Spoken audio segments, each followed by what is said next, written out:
गोवर्धन की एक सखी तो कथा में सुनकर के गई कि ठाकुर जी तो गोपीन के घर माखन चुरावे जामे। कथा सुनकर के वाकई मन में भाव आई, मैं हूं ऐसो मक्खन निकालूंगी, ठाकुर जी मेरे घर चोरी करवे आमे।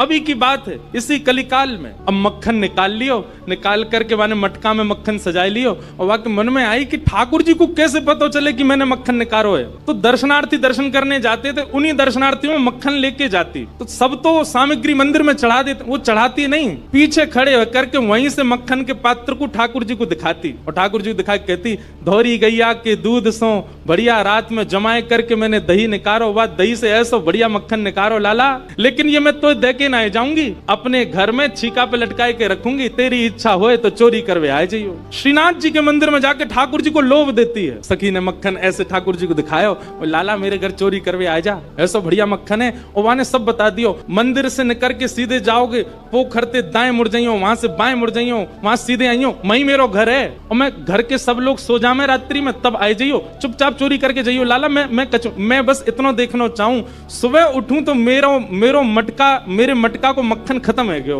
मैं वही से प्रसन्न रह जाऊंगी कि लाला आयो। मुझे इच्छा ना है कि मैं तेरो दर्शन करूं, मैं तो पकड़ूं, मेरो मन बस ये कि मैं जो सामग्री बनाऊं तुम पाके चले जाओ। एक दिन निकल गया, ठाकुर जी नहीं आए। रोज सुबह सखी उठती है और मटकी उतार करके देखती है मक्खन तो ज्यों को त्यों रखो है अभी भी। दूसरे दिन फिर नया मक्खन निकल, फिर गई ठाकुर जी को, लाला तू मान ना रहो मेरी बात, मैं तोकू दावे ते कह रही हूँ, ऐसा मक्खन तेने पायो नहीं होगा, तो एक बार आ जा। दूसरे दिन भी ठाकुर जी नहीं आए। अब वो रोज नए नए मक्खन निकाल के लावे और पीछे से ठाकुर जी को दिखावे। तो श्रीनाथ जी मंदिर में खड़े हैं, ऐसे कटाक्ष नीचे नेत्र हैं, सामने कुंभन दास जी बैठकर के कीर्तन सुना रहे थे। ठाकुर जी के मुख में से लार टपकन लगी, यहाँ पे लार गिरन लगी और वह लार को सामने बैठे भाई कुंभन दास जी ने देख लियो। कुंभन दास जी बोले, जय जय जय जय जी, लार कैसे निकल रही है, का है गो, भूख लग रही है का? तो ठाकुर जी तो कुंभन दास जी से बात करते थे।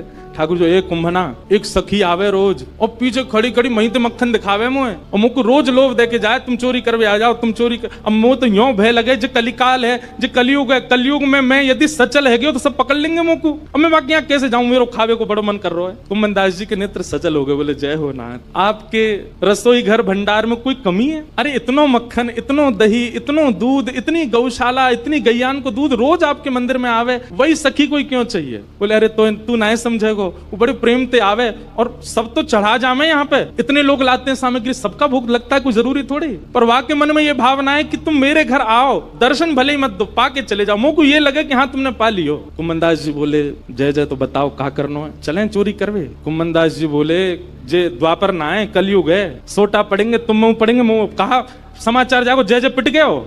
ठाकुर जी पिट गए। ठाकुर जी बोले, ना पिटेंगे तो ना है, हम खैर इतनी तो हमारी अभ्यास है चोरी को, लेकिन अकेलो नहीं जाऊंगा, तू चले तो चले। कुंभन दास जी बोले, मैं बड़ो बूढ़ो, मैं कैसे जाऊंगा? बोले, कछु मत करियो, बस फुर्ती रखियो, फुर्ती, बाकी सब मैं संभाल लूंगा। ठाकुर जी ने कुंभन दास को इशारा कर दिया, बोले, जैसे सब जाएं पीछे खिड़की पे आ जाइयो। सब चले गए। जैसे कपाट बंद हुए, कुंभन दास जी पीछे खिड़की पे खड़े हैं, प्रतीक्षा कर रहे हैं। इतने में कहा, देखो खिड़की में से साक्षात श्रीनाथ जी सचल है करके निकल करके बाहर आ रहे हैं और आए करके कुंभन दास जी के कंधा पे अपने दोनों पांव लटकाए लिए बैठ गए, ऐसे मूड पकड़ लियो सिर।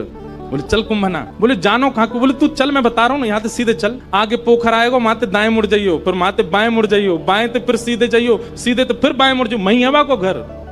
कुंभन दास जी बोले, पूरी दुनिया आपका पथ जानती है, पर आप अपने प्रिय का पथ जानते हो नाथ। ये सौभाग्य है उस सखी का कि आप उसका पथ जानते हो, आप उसका मार्ग जानते हो। कुंभन दास जी ने दोनों पांव पकड़ रहे, छोटे से ठाकुर जी कंधा पे बैठे हैं और सब बता रहे हैं, यहाँ तो यूं मुड़ जा, यहाँ तो यूं मुड़ जा, सीधा चल। अब देख जे आगोवा गोपी को घर और छत से सीधे अंगना में पहुंचे, मां देखी एक छींका पे मक्खन रखो। ठाकुर जी, देख वो धरो। कुंभना, तू खड़े हो जाओ, मेरे पाम पकड़ लियो, देख या मक्खन खाएंगे हम। कुंभन दास जी पाम धरे, छींका पकड़ लियो और छींका में ते ठाकुर जी मक्खन निकाले और मक्खन निकाल के चाटे और प्रेम से पामे। कुंभन दास जी बोले, जय जय, मैं हूँ आया हूँ संग में मुंह पवाए दो। अरे मैं तो भूल ही गया, रुक जा, बड़ो जोर को मक्खन है। निकाल करके ठाकुर जी ने पायो और जितनो जीव में आयो, बाकी जो बच गयो, ऐसे नीचे हाथ करके कुंभन, जल्दी मुंह खोल अपनो।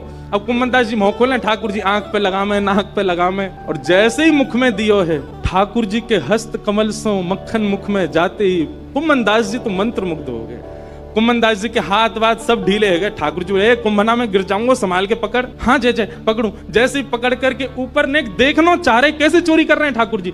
जैसे ही ऊपर दृष्टि करी, ठाकुर जी की धोती ढीली है कि नीचे सरक रही है। कुमनदास जी बोले जय जय जय जय जय जय, हो है जाएगी, जल्दी आगू पकड़ो। सोई ठाकुर जी ने 4 भुजा धारण करी, 2 भुजा से तो अपनी धोती पकड़ी और 2 भुजा से छींको पकड़ के खड़े हैं। कुमनदास जी बोले जय हो चतुर्भुज भगवान, शंख चक्र गदा पद्मधारी चतुर्भुज तो बहुत देखे, पर मक्खन चोरी कर, मक्खन हरण चतुर्भुज पहली बार देखे। बोलो मक्खन हरण चतुर्भुज नाथ की।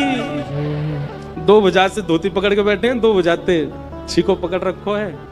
चतुर्भुज रूप में ठाकुर जी प्रकट है गए। कुमनदास जी वह रूप को देख करके आनंदित है गए। कुमनदास जी के तो हाथ ढीले पड़ गए, नेत्र बंद है गए, भाव आवेश में चले गए। अब कुमनदास जी के तो तन हिलन लगो। अब तो कुमनदास जी नीचे को हेलने लगे। ठाकुर जो ए कुंभना कहा कर रहा है, अरे कुंभना ए मैं गिर जाऊंगा, कुंभना ऐसा मत करे। कुमनदास जी को कहां सुनाई दे। और इतने में ही कहा कुमनदास जी तो बेसुध है के नीचे भये और ठाकुर जी वही छीका पे लटक गए। और ठाकुर जी जैसे ही लटके सो छीका पे तो मटकी नीचे गिर गई। मटकी नीचे गिरती जोर की आवाज भई, पूरे घर के लोग उठ गए, ओ चोर आ गए, चोर आ गए, चोर आ गए। सखी ने उठाया मोटो वारो बांस और निकल के जैसे ही बाहर आई, कुमनदास जी तो बेसुध पड़े। ठाकुर जी झटपट उछल करके माथे भाज गए, कुमनदास जी वहीं रह गए। सखी ने आए करके महाराज कुमनदास जी में डंडा दिए 15-20, लेकिन कुमनदास जी तो नेत्रों से नीर बहा रहे हैं। और जैसे ही देखे श्री कुमनदास, ए बाबा ए कुंभना, तुम तो वहां मंदिर में कीर्तन गाओ है बाबा, तू शर्म नहीं है, अब घर में चोरी करवे आयो है, मक्खन चुरावे आयो, जो मक्खन ठाकुर जी के काज निकालती वह तू चुरावे आयो। तब कुमनदास जी ने ये बहुत सुंदर पद गाया, तू है सखी बड़ भाग बड़ी, नंदलाल तेरे घर आवत है। कुमनदास जी चरणों में गिर गए उस सखी के और बोले मैंने पूरे विश्व को उनका यश गाते हुए सुना। अरे सखी तेरे धन्य भाग, कल रात्रि में ठाकुर जी तेरो यश मुंह को सुना रहे। बोले ऐसे मक्खन निकारे, ऐसे मटकी में धरे, बाको घर यहाँ है, यहाँ को है, ऐसी है वैसी है, तेरो यश ठाकुर जी गावे। पर ये तेरो यश गावत है, पर ये तेरो यश कुमनदास जी कह रहे हैं वो तो सो इतनो प्रेम करें, इतनो प्रेम करें, इतनो प्रेम करें। ठाकुर जी बोले, सखी बोली कितनो प्रेम करें। तब कुमनदास जी कहते हैं कुंभन दास लाल गिरिधर के, कुंभन दास लाल गिरिधर वे तेरे ही हाथ बिकावत है। अरे सखी तू अगर लाला को कहीं बेकऊ आवेगी ना तो वो बिकऊ जाएंगे तेरे हाथन से, इतना प्रेम करें। राधे राधे। ठाकुर जी की और मधुर लीलाएं देखने के लिए चैनल को सब्सक्राइब कर ले और लाइक कमेंट करना ना भूलें।